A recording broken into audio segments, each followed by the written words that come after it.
Hey dancers, I'm Julie. Welcome to this ballet vocabulary walkthrough. Let's get started.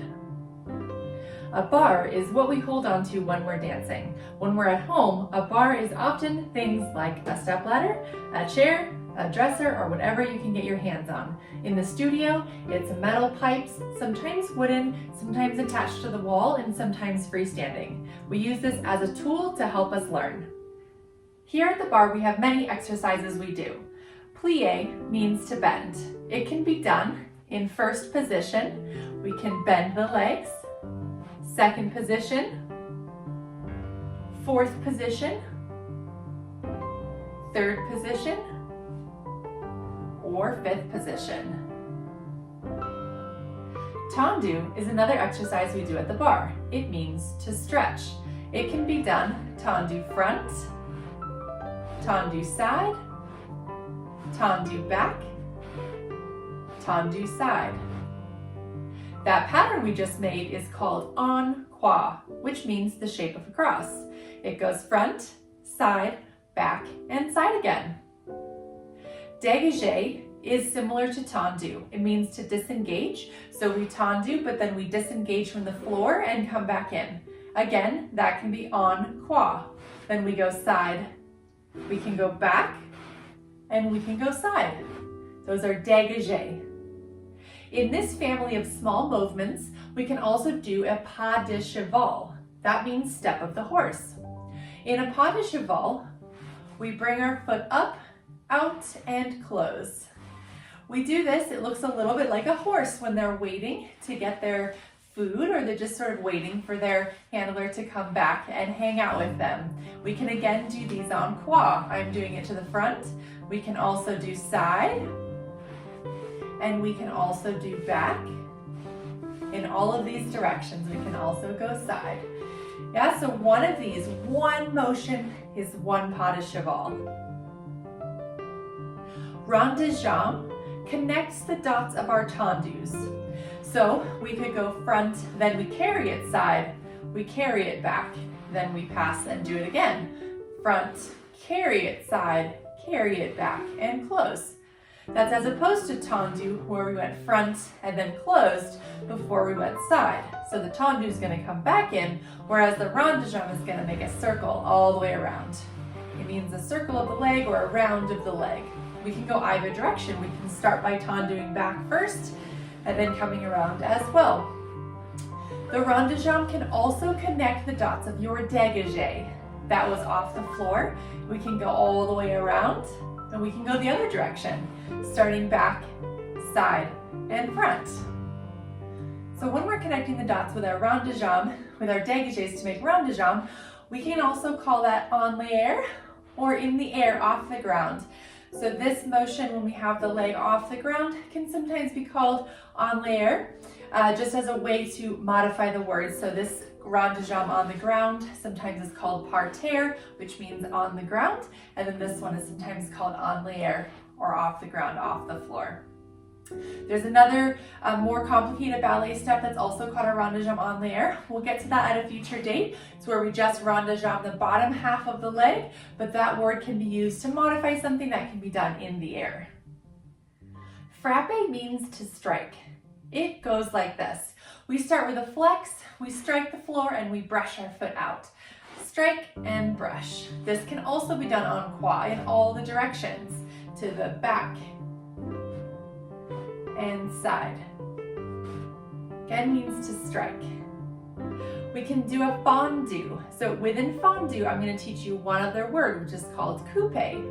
So we go coupé, this leg is in a plié, and then we take the leg front. This can be done en croix. This position is called coupé. Then we can take it side.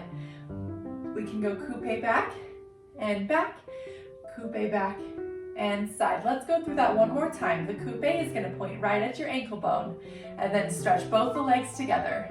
Fondu down, both legs together, and then out, both legs together. Down, simultaneously arrive with both the legs bent and then both the legs straight. Développer means to develop.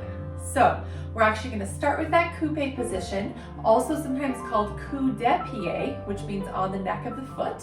So we have that coup de pied. We go up to a passe, also sometimes called a retiré. Then we can take our leg out to the front and then close back down. We can again do this en croix.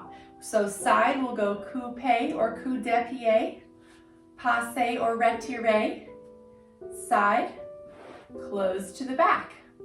We're going through that en croix pattern. Then coupe back, right at the, your ankle is pointing right at the back underneath of your calf muscle, up to the passe or retiré back, and then développé back.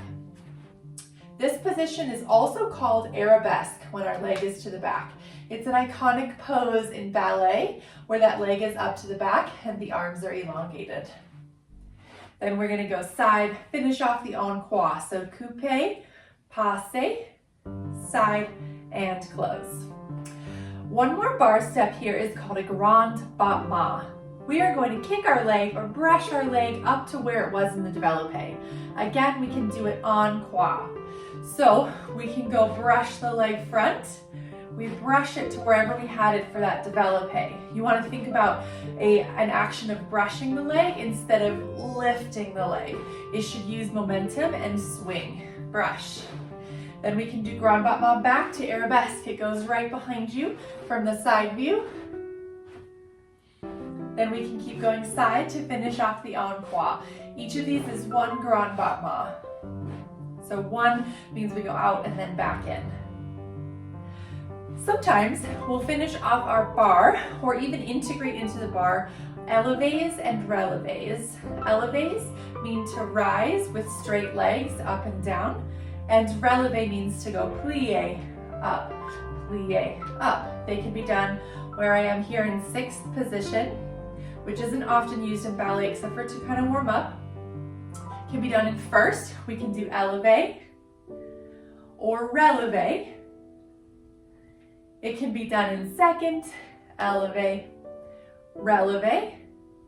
It can be done in fourth, élevé, relevé. It can be done in third, élevé, relevé, and same thing in fifth. Fifth is just crossed all the way over. Up. Now in fifth, when we relevate, if we're gonna stay there for a while, we do something special. We squeeze our legs all the way together so they're lined up and one is hiding the other. This is called sous-sous. That means over, under. Without the bar, we have many steps that we do as well. We refer to this whole kind of thing as center work. So we're doing work in the center of the room without the bar. So within center work, we have a couple of different steps that we're going to talk about today. So we have a basic pas de bourrée. This is a beaded step and it goes like this. I'm going to leave my hands on my hips for simplicity. I pick up my back leg, I step back, side, and front. Pick up the back foot and step back, side, and front. Now, as simple as this may look, it's actually a really tricky step to both find your balance, keep your legs turned out, and remember when to step back, side, or front. So again, pas de bourrée goes back, side, front, back, side, front. We have lots of awesome videos on YouTube that'll help you practice that tons and tons of times. Another position that we use in the center that we don't typically use at the bar is called B+. So B+ looks like this. From the side view, it looks like this. So basically, we have the leg to the back. Let's say we started an arabesque. From the arabesque that we've learned at the bar, we bend the leg a little bit. It's behind me, so I don't have my knee out here. My knee is crossed behind me. Then from there, this position is called attitude, which means bent or angled. I take that leg down until my knees touch and my toe hits the ground. So from the front view, that looks like this. The knees are touching all the way down. The legs are touching to the knees, and then the big toe is on the ground back there. It's called B+, named after Balanchine of the New York City Ballet, and we often use it when we're getting ready to dance in the center. A couple more steps we're going to learn here in the center, one of which is called a pas de chat. A pas de chat means a step of the cat, and it is just a very cute little jump that goes like this.